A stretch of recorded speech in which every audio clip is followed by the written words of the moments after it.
তোমাদের ফার্স্টে লোকেশানটা বলে দিই। বাগনান স্টেশন থেকে নেমে বা বাগনান স্টেশন থেকে থানার দিকে আসতে এই রেস্টুরেন্টটা বাঁদিকে পড়বে। আর এটা হচ্ছে, এই রেস্টুরেন্টের নাম হচ্ছে রান্নাবাড়ি। অনেকেই হয়তো এসেছো, আর যারা যারা আসলে এর জন্য আমার আজকের ভিডিও। তাহলে আগে অ্যাম্বিয়েন্সটা একটু দেখে নাও।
অ্যাম্বিয়েন্সটা দেখে তোমাদের কেমন লাগলো তোমরা অবশ্যই কমেন্ট করে জানাতে পারো।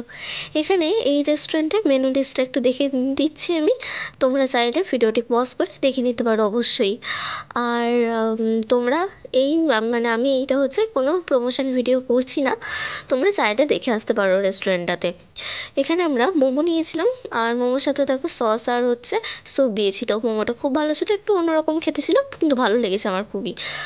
আর এখানে নিয়েছিলাম এগ হাক্কা নুডলস। এখানে দাম নিয়েছিল 80 টাকা, মানে 80 টাকা। আর হচ্ছে মোমো দামও নিয়েছিল 80 টাকা। এখানে হচ্ছে দেখো 3 রকমের সস ছিল। তাহলে ভিডিওটি ভালো লাগলে অবশ্যই লাইক কমেন্ট শেয়ার করে দেবেন। আর আমার চ্যানেলটিকে সাবস্ক্রাইব না করে থাকলে সাবস্ক্রাইব করে দেওয়ার অনুরোধ রইল। Thanks for watching, by.